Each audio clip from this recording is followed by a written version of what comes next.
আগামী ফেব্রুয়ারিতেই হবে জাতীয় সংসদ নির্বাচন, এমনটা ঘোষণা দেওয়ার পরও নির্বাচন নিয়ে সংশয় কাটেনি। উল্টো এখন ডক্টর ইউনূসের পদত্যাগের বিষয়টি আবার সামনে চলে আসছে। আর এই আশঙ্কা প্রকাশ করেছেন এবি পার্টির সাধারণ সম্পাদক ব্যারিস্টার ফুয়াদ। সম্প্রতি একটি টেলিভিশনের টকশোতে এই আশঙ্কার কথা জানিয়েছেন ব্যারিস্টার ফুয়াদ। এর কারণ হিসেবে রাজনৈতিক দলগুলোর দূরত্বকেই ইঙ্গিত করেছেন তিনি।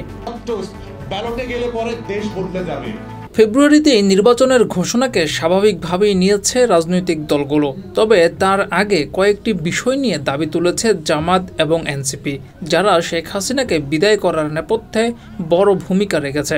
আর এগুলো না মানলে এই দুটি দলই নির্বাচন বয়কট করতে পারে। সেই আশঙ্কা থেকে ডক্টর ইউনূসের পদত্যাগের বিষয়টিকে সামনে এনেছেন ব্যারিস্টার ফুয়াদ। চিন্তার ভোটার বানানো যারাই শুধু শেখ হাসিনার পতনের পেছনে সবচেয়ে বড় অবদান ছিল ছাত্র নেতাদের।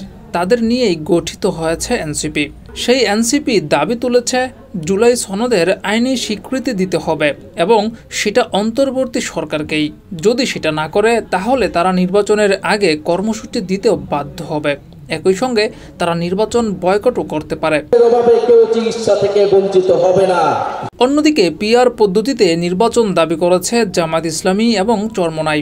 যদি তারা এই ইস্যুতে নির্বাচন বয়কট করে তাহলে তখন বিএনপির জন্য ফাঁকা মাঠ হয়ে যাবে।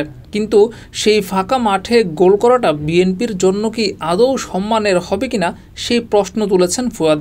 যেহেতু আওয়ামী লীগ মাঠে নাই এবং অনেকগুলো বিষয় একমত হয়েছে রাজনৈতিক দলগুলো, কিন্তু সেগুলো বাস্তবায়ন করতে কেন 2031-32 সাল পর্যন্ত অপেক্ষা করতে হবে? কমিশন যে প্রস্তাব দিয়েছে সেটা আসলে বিএনপির প্রস্তাব।